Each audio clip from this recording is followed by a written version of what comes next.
The afternoon sun beat down hard on the expensive resort, making the white stone pathways glow with a bright, almost painful light. It was the kind of place where the air always smelled like expensive flowers and fresh coffee. The resort sat on the edge of a cliff, overlooking the endless blue sea, but down in the main lobby, it was cool and quiet. The floor was made of smooth marble that echoed with every step, and tall windows let in the light without letting in the heat.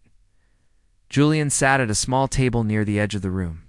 He was a man who was used to getting what he wanted, and he was used to waiting for people to realize how important he was. He wore a suit that probably cost more than most people's cars, and he tapped his finger on the table's surface. He was waiting for a business partner, a man who was already late. To Julian, being late was the worst thing a person could do. It showed that they didn't respect his time. While he waited, Julian watched the room.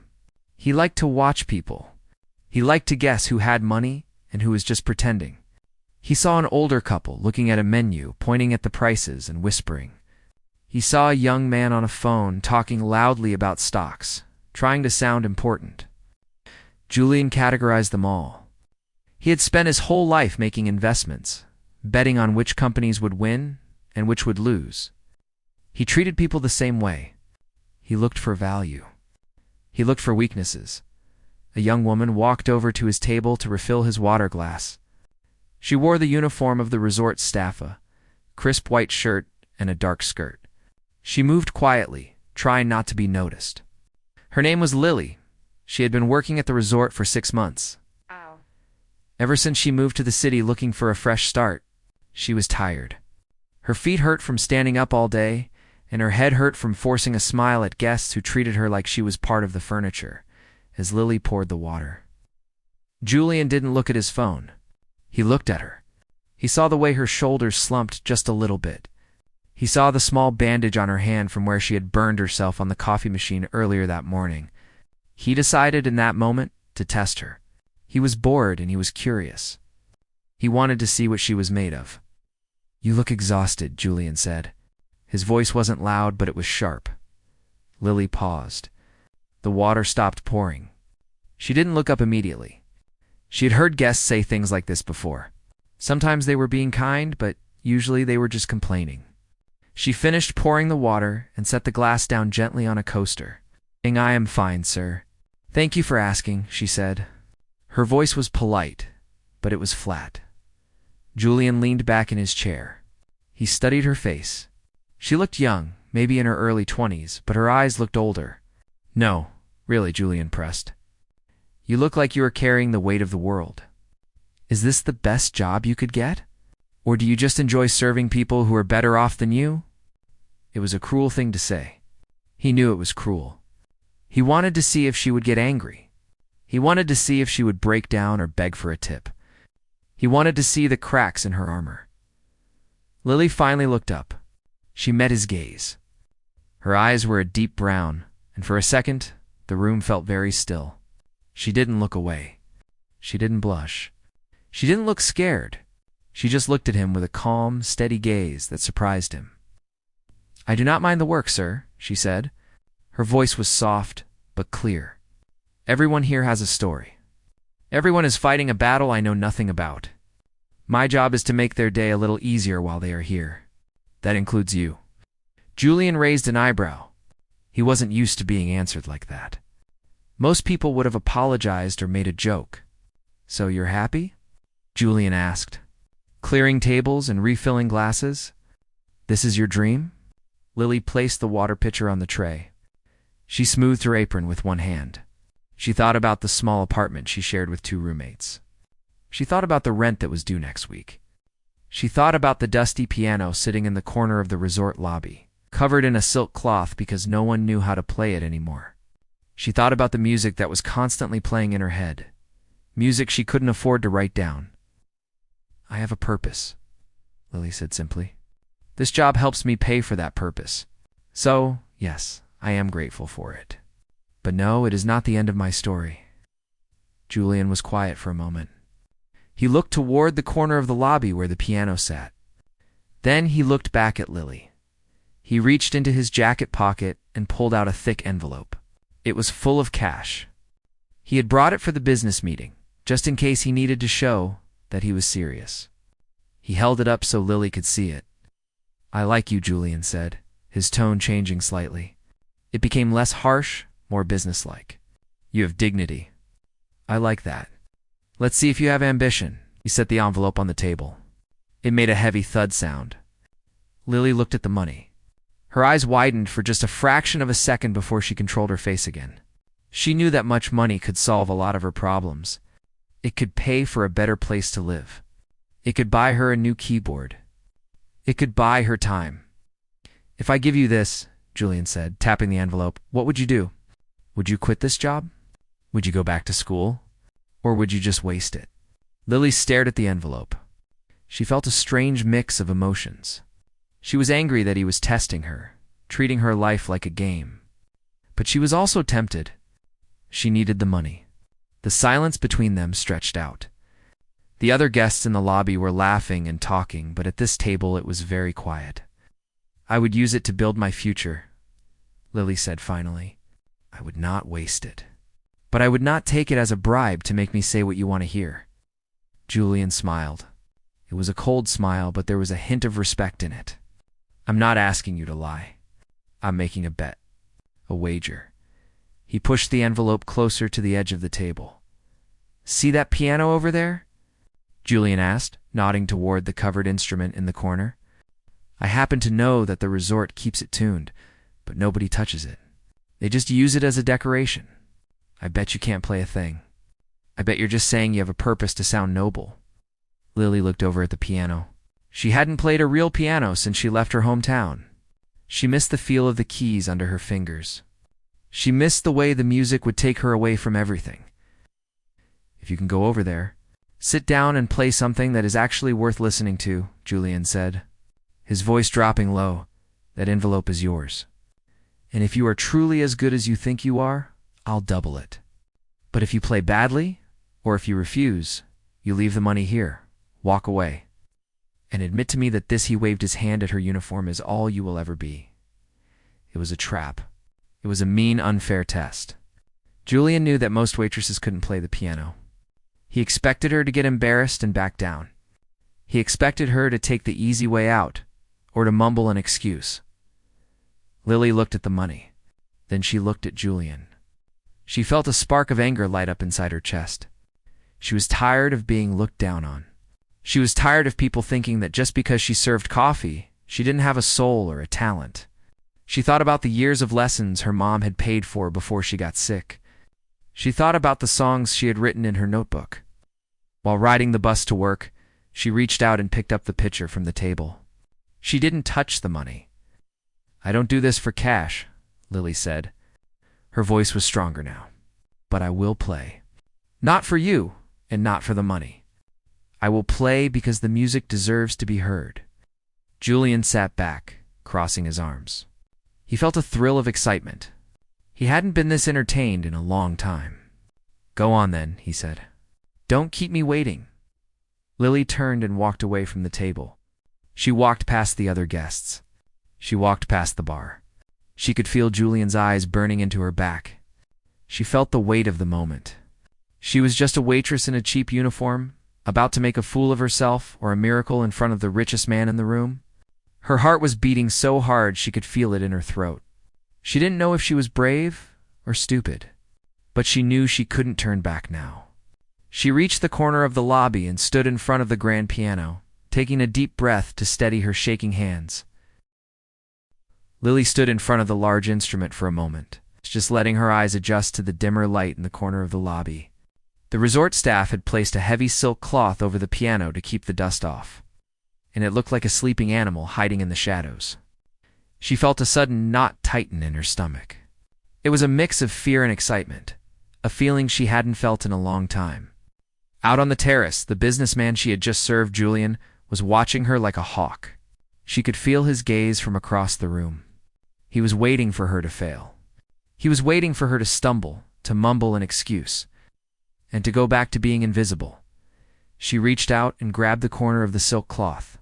It felt smooth and cool under her fingers. Taking a deep breath, she pulled the cloth back. It slid off the polished black surface and pulled softly on the floor. Underneath, the piano gleamed. It was a beautiful instrument, the black wood reflecting the twinkling lights of the lobby chandeliers. Lily stared at the white and black keys. They looked like old friends she hadn't seen in years. Behind her, she heard the sound of a chair scraping against the stone floor. Julian had moved. He wanted a better view. He wanted to see every mistake she made. Lily sat down on the bench. It was firm and smelled of lemon polish. She flexed her fingers, shaking her hands out to loosen them up. Her hands were rough from carrying trays and scrubbing counters. A worker's hands, not the hands of a wealthy pianist. She felt a sudden flash of shame. What right did she have to touch this expensive machine? Who was she to think she could play for a man who owned skyscrapers? But then she closed her eyes. She remembered why she was there. She remembered the music she heard in her head when she walked to work, the songs she hummed while cleaning the hotel rooms.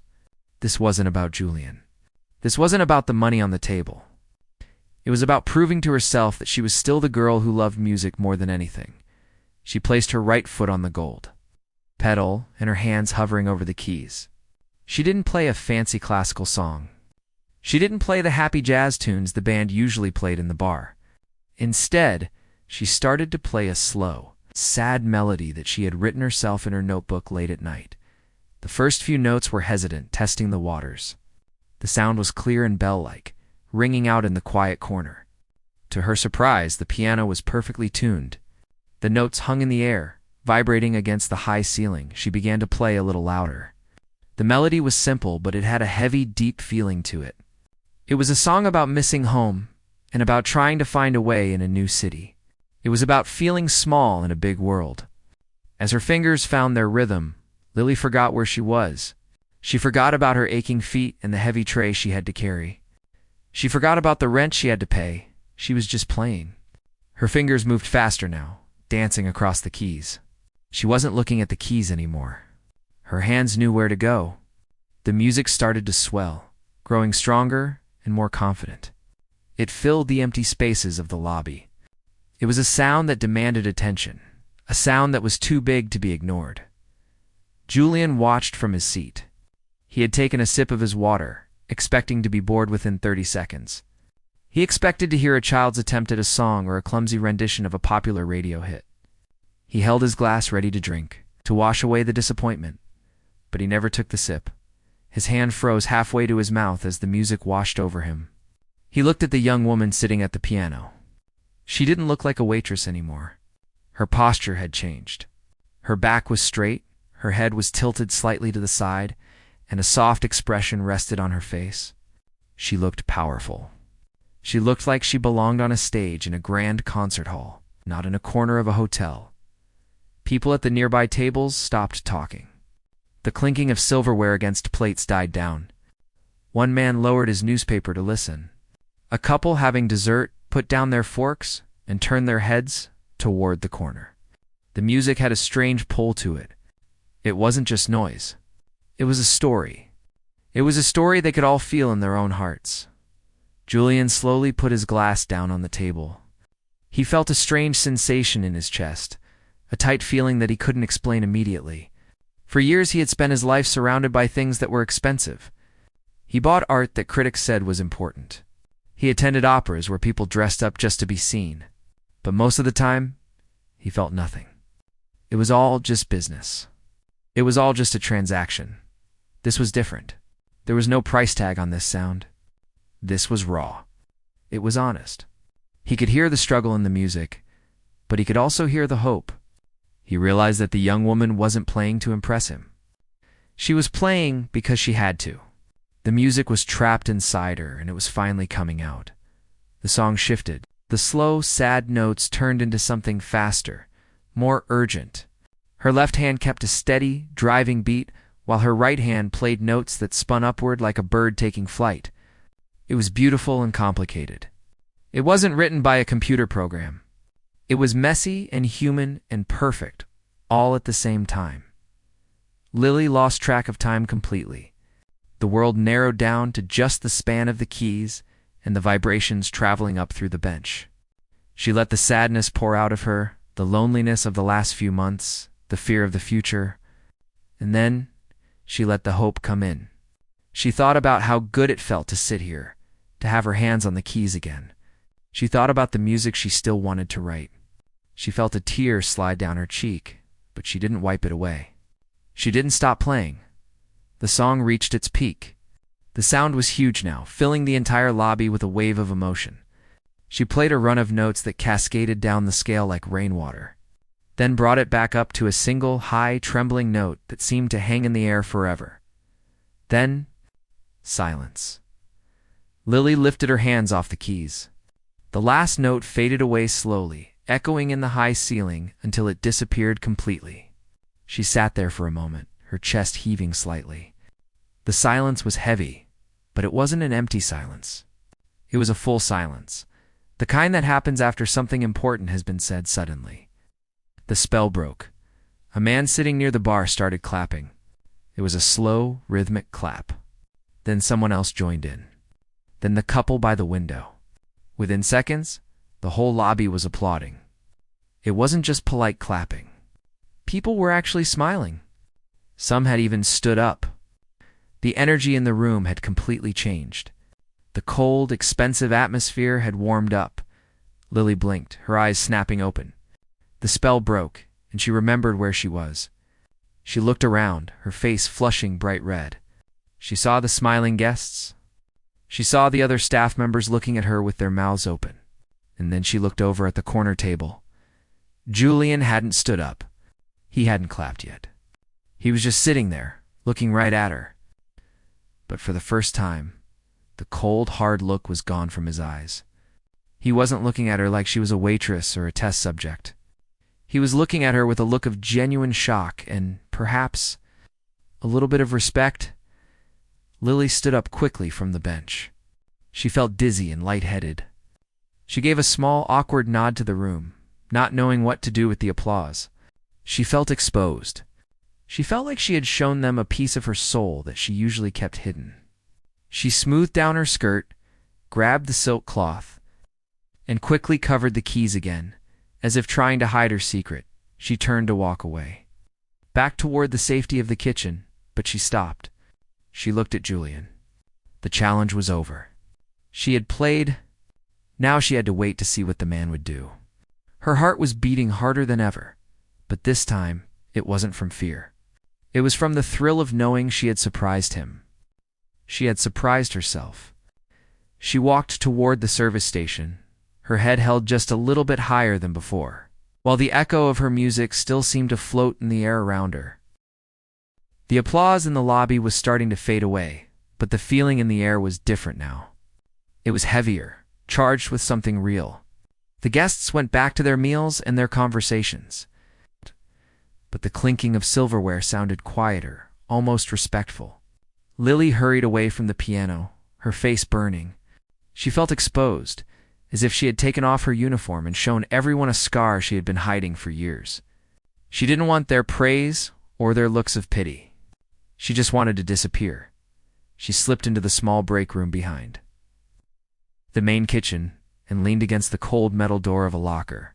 She let out a long, shaky breath. Her hands were trembling slightly, not from fear, but from the rush of what had just happened. For 5 minutes, she hadn't been a waitress. She hadn't been a girl struggling to pay rent. She had been a musician. She had been herself. She looked at her palms. The tips of her fingers felt sensitive, vibrating with the memory of the keys. She closed her eyes and saw the notes floating in the dark behind her eyelids. She had almost forgotten how it felt to let the music take over. It was like coming up for air after being underwater for a long time. But she knew she couldn't stay there. She had a job to do. She had trays to clear and tables to wipe down. Meanwhile, out in the lobby, Julian sat perfectly still. The water in his glass was untouched. The envelope of cash sat on the table, forgotten. He looked at the spot where Lily had been sitting. The piano was just a large piece of furniture again, covered by its silk cloth, but the room still felt the echo of her song. Julian had spent 30 years in the business world. He had seen companies rise from nothing and fall from greatness. He had sat in boardrooms with smart, powerful people who spent hours trying to convince him of their worth. He had heard thousands of pitches, seen hundreds of presentations, and listened to more lies than he could count. He had built a career on his ability to spot value and to cut through the noise. But he had never seen anything like that. He realized then that his test had been a joke. It was arrogant. He had thought he was testing her ambition, but really, he was just testing her pride. He had expected her to fail. He had expected her to be mediocre. Instead, she had shown him a level of talent and raw emotion that he couldn't buy with all his money. He couldn't invest in a feeling like that. He couldn't buy that kind of honesty. It just existed, rare and wild. He looked at the envelope on the table. Suddenly, it looked dirty. It felt wrong to try to put a price on what she had just done. He felt a rare pang of shame in his chest. He was the man who owned buildings, who controlled fortunes, yet he felt small sitting there. A few minutes passed. Julian's business partner finally arrived, rushing in with a briefcase and apologies about the traffic. The man was sweating and nervous. He sat down and started talking about numbers and projections, waving his hands around excitedly. But Julian wasn't listening. His mind was somewhere else.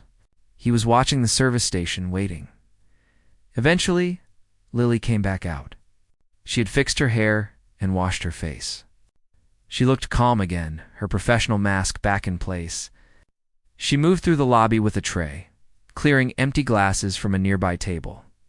She moved with a fluid grace that Julian hadn't noticed before, or maybe he realized she hadn't had the strength to show it before. Julian stood up. His business partner stopped talking, confused. "I have to go," Julian said abruptly. "We will finish this later." "But Mr. Thorne, we have the meeting," the partner stammered. "Not now," Julian said. He didn't even look at the man. He grabbed the envelope from the table and walked toward the service station where Lily was arranging silverware. Lily saw him coming. Her heart jumped into her throat. She straightened her back, ready for him to say something cruel or to demand his money back. She didn't know if he was angry that she had made a scene or if he was just going to tell her. She was fired for causing a disturbance. Julian stopped in front of her. He was taller than she remembered, and for a moment, the old power dynamic returned. He was the rich investor. She was the staff. But then he spoke. "You play quite differently than you pour water," he said. His voice was quiet, so only she could hear. Lily looked down at the tray in her hands. "I am sorry if I disturbed the guests, sir.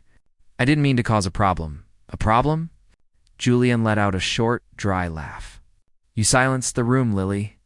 You made them stop eating their expensive food and listen to you. Do you have any idea how rare that is?" Lily didn't know what to say. She just shrugged. "It is just a hobby. Something I used to do. Shouldn't be just a hobby," Julian said firmly. He held out the envelope. "I am a man of my word. You won the bet. This is yours." Lily looked at the thick envelope. It represented safety. It meant she could sleep at night without worrying about the landlord. But she also remembered how it felt to sit at the piano. She realized she hadn't played for the money. She had played because she couldn't not play. Taking the money felt like cheapening the moment. She pushed his hand away gently. "Keep it, sir." Julian looked shocked. He pulled his hand back. "You are refusing a payment?" "Why?" "Because I didn't play for you," Lily said. She looked him in the eye, her voice steady. "I played because the music was stuck inside me. If I take that money, it becomes a job. And today, it felt like something much more important than a job." Julian stared at her. He was speechless. In his world, everyone had a price. Everyone did things for a reward. To see someone turn down money because of principle was completely foreign to him. It made him realize just how empty his own motivations had become. "You are a strange woman," Julian said slowly, "but you are also a fool if you think your talent belongs in this lobby." "Maybe," Lily said, picking up the tray. "But it is where I am right now. If you will excuse me, I have tables to clear." She walked away, leaving Julian standing alone by the wall. He watched her go. He didn't feel angry that she had refused him. He felt more impressed than he had been in years. He put the envelope back into his jacket pocket. He didn't want the money anymore. He wanted to know what to do with this discovery. He walked out of the lobby and onto the terrace. The sun was setting over the ocean, turning the water a deep orange and purple. The breeze was cool.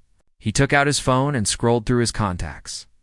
He bypassed the lawyers and the accountants. He stopped at a name he hadn't called in a long time. It was an old friend, a man who ran a small recording studio in the city. It wasn't a fancy place, but it was where real artists went to make music. Julian hesitated. He had spent his life investing in things that made money. This made no financial sense. There was no guarantee that Lily would be famous. There was no guarantee that she would even want his help. But for the first time in a long time, Julian wanted to do something just because it felt right. He wanted to be part of the music, not just the audience. He pressed the call button. As the phone rang, he looked back through the glass windows of the lobby. He could see Lily in the distance, wiping down a table with a rhythmic motion. She looked like a regular waitress again. But he knew the truth. She was a diamond hiding in the dust, and he had just dusted her off. "Hello?" A voice answered on the phone. "David," Julian said. "I need a favor. I found someone you need to hear." Julian walked away from the window, a plan forming in his mind. He wasn't going to give her money.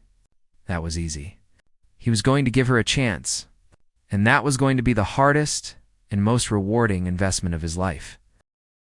The sun finally dipped below the horizon, leaving the sky in a state of deep blue velvet. The resort changed with the lighting. The harsh brightness of the day was gone, replaced by the soft, warm glow of hundreds of tiny lights strung through the palm trees and along the walkways.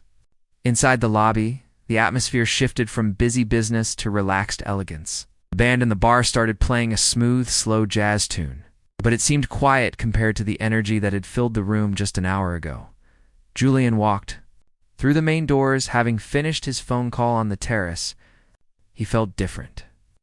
The heavy, cynical feeling that usually weighed down his shoulders felt lighter. He loosened his tie slightly, something he rarely did in public. He looked around the busy room.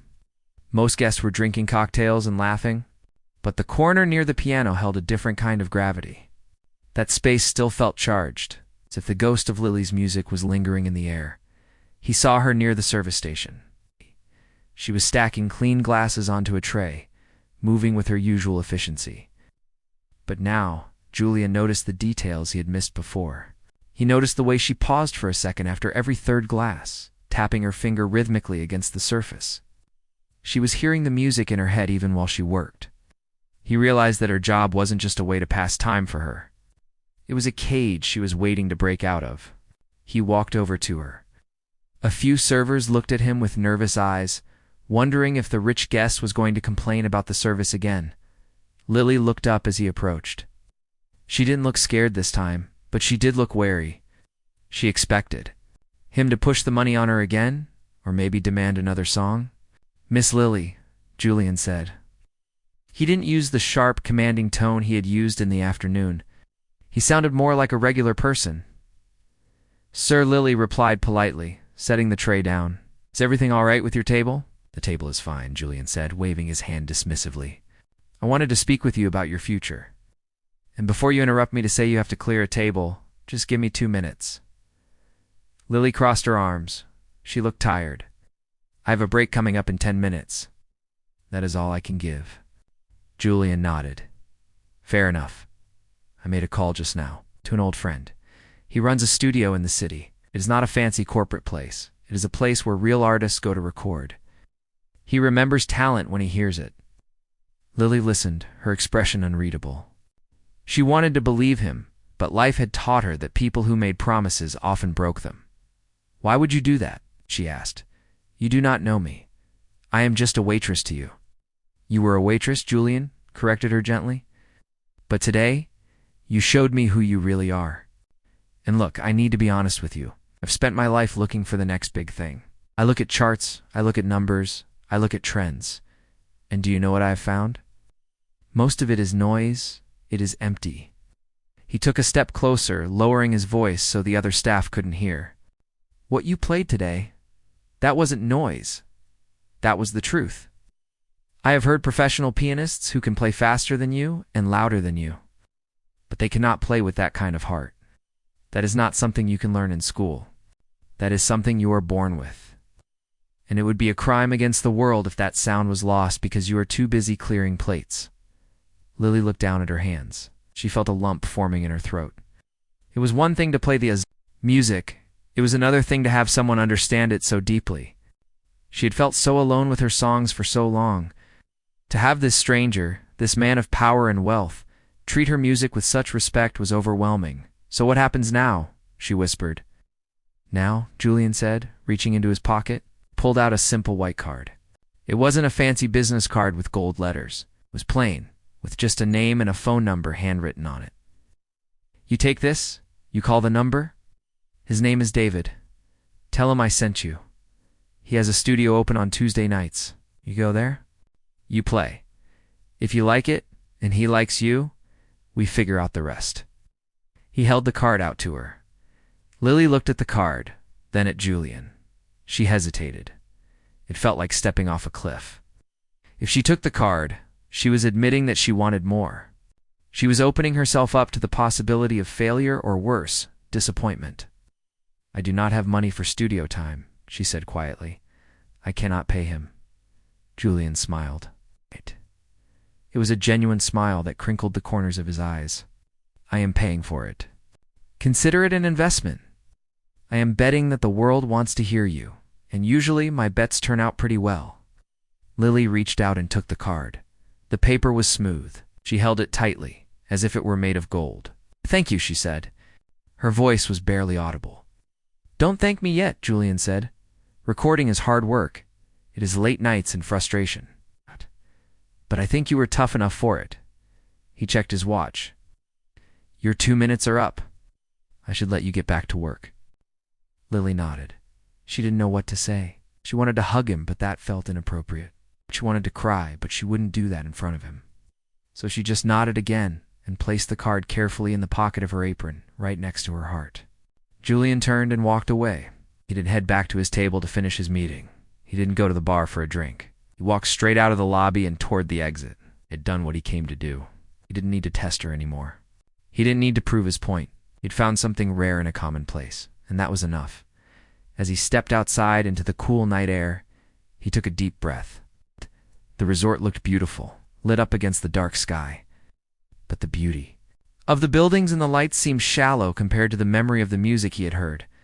He felt a strange sense of peace. For years, he had tried to fill the empty spaces in his life with money and success. He thought that being the smartest person in the room was what mattered. But tonight, he realized that the smartest thing he could do was to step back and let someone else shine. He got into his car, waiting for the driver to open the door. Before he got in, he looked back at the resort one last time, thought about Lily inside, polishing a glass, carrying a tray, with a piece of paper in her pocket that could change her life. He hoped she would use it.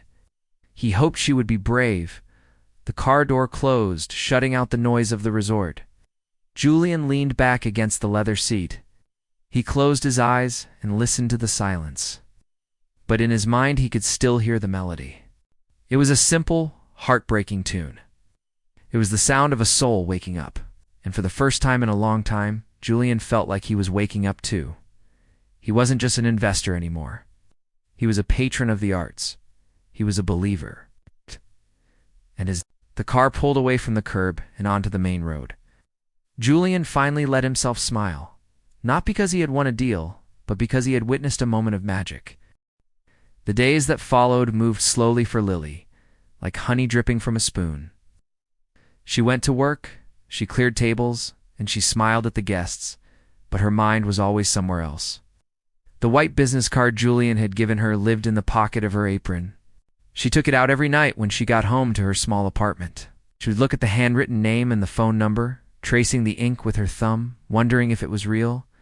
Tuesday arrived. It was a cool, crisp night with a bright moon hanging over the city.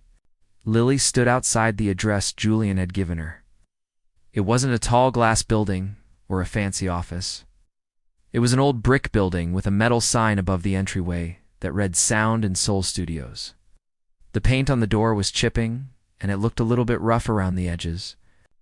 But for some reason, it felt more welcoming to her than the perfect marble lobby of the resort ever had. She took a deep breath and pulled the heavy metal door open.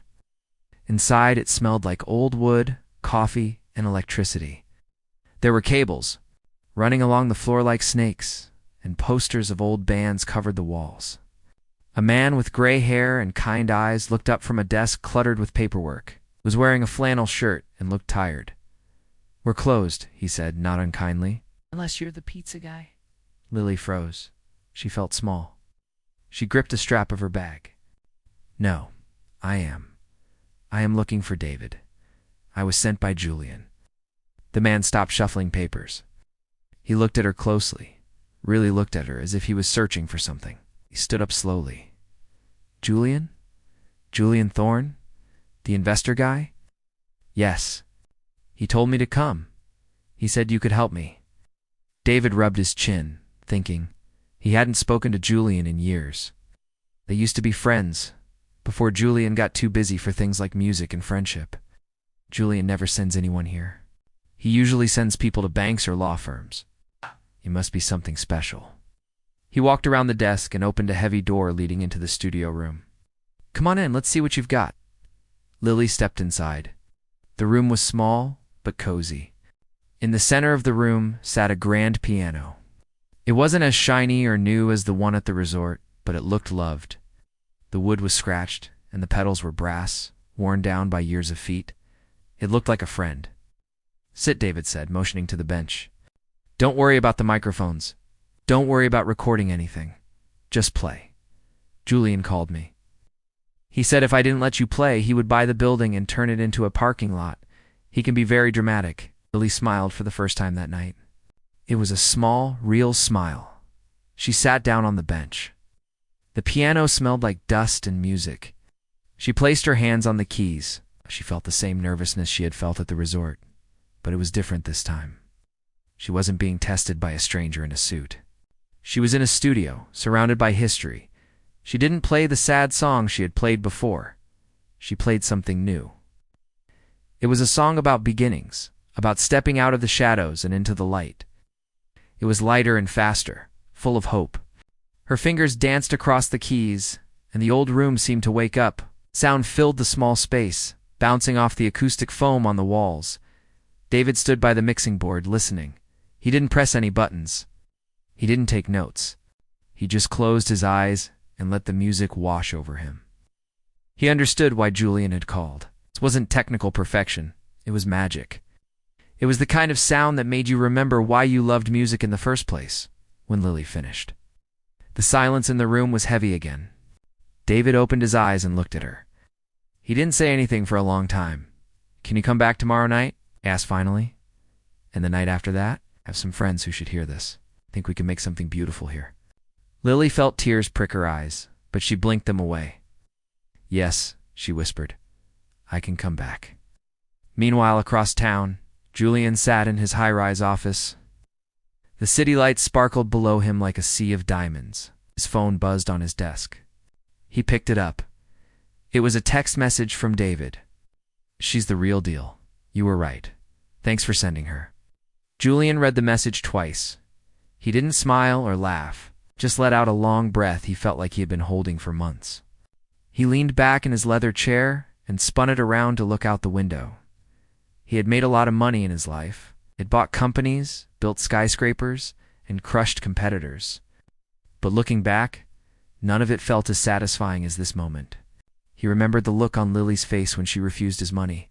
He remembered the sound of her piano cutting through the silence of the resort. He had tried to test her, but in the end, she had tested him. She had reminded him that value isn't always about a price tag on a spreadsheet.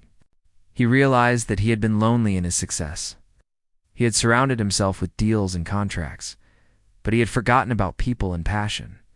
Helping Lily hadn't just changed her life. It had cracked open the hard shell around his own heart. He felt a spark of something he hadn't felt in years, inspiration. A few months later, the resort hosted a special evening.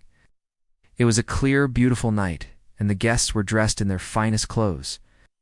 But tonight, the whispers weren't about the stock market or real estate. They were about the music. Julian walked into the lobby. He wasn't wearing a suit this time. He wore a nice jacket and an open-collared shirt. He looked younger, somehow lighter. He walked to his usual table, but he didn't sit down. He stood near the front, where a small stage had been set up near the piano. The lights dimmed. The room went quiet. Lily walked onto the stage. She wasn't wearing her waitress uniform. She wore a simple, elegant dress. She looked nervous, but when she sat down at the piano, she took a deep breath and transformed. She played. The music drifted through the lobby, out onto the terrace, and up into the night sky. It was the songs she had recorded with David, the songs she had poured her soul into. The guests listened, mesmerized. They weren't just hearing a performance.